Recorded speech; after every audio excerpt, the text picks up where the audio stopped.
गौतम बुद्ध के अपने ही चचेरे भाई देवदत्त, जो पहले उनके अनुयायी थे, बाद में उनके बढ़ती लोकप्रियता से जलन के कारण उनके ही प्रतिद्वंदी बन गए। बुद्ध को खत्म करने की तैयारी में लग गए ताकि हम ही बौद्ध धर्म के प्रमुख बन सकें। देवदत्त ने बुद्ध को मारने के लिए एक विशाल आक्रामक हाथी का चुनाव किया और गौतम बुद्ध के सामने छोड़ दिया। गांव वाले डर से इधर उधर भागने लगे, लेकिन हुआ इसके विपरीत। हाथी उन पे आक्रमण करने के बजाय उनके पैर पे नतमस्तक हो गया।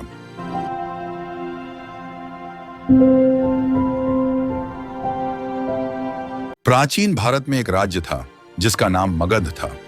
उस राज्य के राजा बिंबिसार बुद्ध के अनुयायी थे और बौद्ध धर्म का प्रचार करते थे। बुद्ध अपने शिष्यों के साथ मगध में घूमते हुए लोगों को उपदेश दे रहे थे। उन्होंने अनेक गांवों और शहरों में यात्रा की और लोगों को 4 आर्य सत्य और अष्टांगिक मार्ग की शिक्षा दी। बुद्ध के चचेरे भाई देवदत्त, जो पहले उनके अनुयायी थे, बाद में उनके प्रतिद्वंद्वी बन गए। देवदत्त ने बुद्ध की बढ़ती लोकप्रियता से जलन महसूस की और उन्हें नुकसान पहुंचाने की कई बार कोशिश की। उसने सोचा कि यदि बुद्ध को खत्म कर दिया जाए तो वह स्वयं बौद्ध धर्म का प्रमुख बन सकता है। उसने कई षड्यंत्र रचे, लेकिन सभी असफल रहे। देवदत्ता ने एक दिन एक नया षड्यंत्र रचा। उसने सोचा कि एक उग्र हाथी का उपयोग करके बुद्ध को खत्म किया जा सकता है। देवदत्त ने राजमहल के हाथी पालक से मिलकर इस योजना को कार्यान्वित करने की योजना बनाई। उसने हाथी पालक को रिश्वत देकर कहा, जब बुद्ध अपने शिष्यों के साथ नगर में प्रवेश करेंगे तो तुम उस उग्र हाथी को उनके मार्ग में छोड़ देना। हाथी बुद्ध को देखकर आक्रामक हो जाएगा और उन्हें मार डालेगा। हाथी का नाम नालागिरी था और वह बहुत विशाल और शक्तिशाली था। उसका स्वभाव बहुत ही उग्र था और उसे काबू में रखना मुश्किल था। नालागिरी को जानबूझकर भूखा और प्यासा रखा गया ताकि वह और भी अधिक आक्रामक हो जाए। देवदत्त की योजना थी कि भूख और प्यास से तड़पता हाथी जब बुद्ध को देखेगा तो वह उन पर हमला कर देगा। बुद्ध अपने शिष्यों के साथ नगर में प्रवेश कर रहे थे। उनके आगमन की सूचना पाकर नगरवासियों ने उनका स्वागत करने के लिए सड़कों के किनारे खड़े होकर पुष्प वर्षा की। बुद्ध के चेहरे पर हमेशा की तरह शांति और करुणा का भाव था। वे धीरे धीरे चलते हुए लोगों को आशीर्वाद दे रहे थे। जब बुद्ध नगर के मुख्य मार्ग पर पहुंचे रहे थे, तभी हाथी पालक ने नालागिरी को छोड़ा।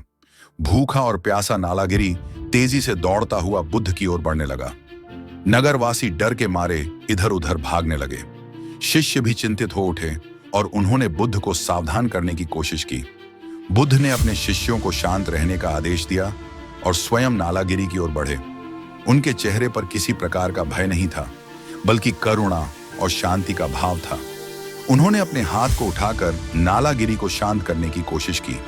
उनके इस कार्य से शिष्य और नगरवासी चकित रह गए।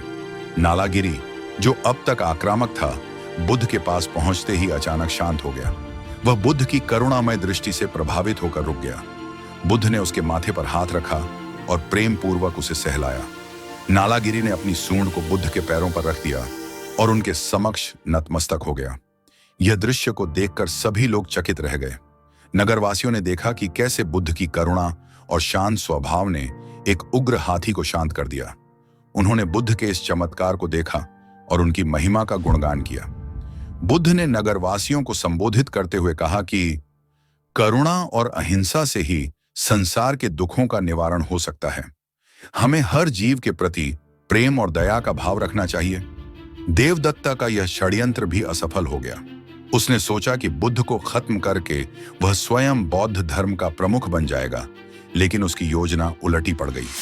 नगरवासी और भी अधिक बुद्ध के अनुयायी बन गए और देवदत्त को नीच समझने लगे। देवदत्त को अपनी गलती का एहसास हुआ, लेकिन उसके मन की ईर्ष्या कम नहीं हुई। बुद्ध ने इस घटना के माध्यम से सभी को करुणा, अहिंसा और धैर्य का महत्व सिखाया।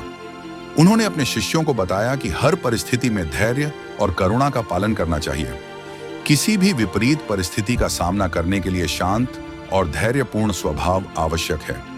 उन्होंने यह भी बताया कि हर जीव के प्रति प्रेम और दया का भाव रखना चाहिए, चाहे वह कितना ही उग्र या आक्रामक क्यों न हो।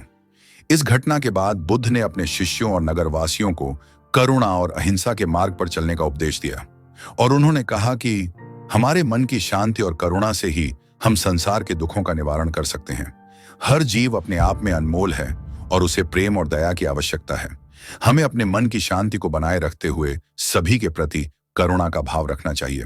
इस घटना ने नगरवासियों के दिलों में बुद्ध के प्रति गहरी आस्था और सम्मान उत्पन्न कर दिया। उन्होंने बुद्ध के उपदेशों को अपने जीवन में अपनाने का निर्णय लिया। नगर में करुणा और अहिंसा का वातावरण फैल गया। लोग एक दूसरे के प्रति अधिक प्रेम और दया का व्यवहार करने लगे। नगर में अपराध कम हो गए और शांति का वातावरण स्थापित हो गया। बुद्ध के शिष्यों ने इस घटना से महत्वपूर्ण सबक सीखा। उन्होंने देखा कि कैसे करुणा और अहिंसा से किसी भी विपरीत परिस्थिति का सामना किया जा सकता है। शिष्यों ने बुद्ध के उपदेशों को और भी गहराई से समझा और उनके मार्गदर्शन में अपने जीवन को सुधारने का प्रयास किया। उन्होंने करुणा, अहिंसा और धैर्य को अपने जीवन का हिस्सा बना लिया। गौतम बुद्ध और हाथी की यह कहानी हमें सिखाती है कि करुणा, अहिंसा और धैर्य से किसी भी विपरीत परिस्थिति का सामना किया जा सकता है। बुद्ध की शांत और करुणामय दृष्टि ने एक उग्र हाथी को शांत कर दिया और यह दिखाया कि प्रेम और दया का बल कितना महान होता है। हमें अपने जीवन में भी इन गुणों को अपनाना चाहिए और हर जीव के प्रति प्रेम और दया का भाव रखना चाहिए। बुद्ध के उपदेश और उनके जीवन की कहानियां हमें सही मार्ग पर चलने की प्रेरणा देती हैं और हमारे जीवन को शांत और सुखमय बनाती हैं। इसी के साथ हम आपसे विदा लेते हैं और ऐसे ही सुंदर कहानियां सुनने के लिए चैनल को सब्सक्राइब करना ना भूलें। धन्यवाद।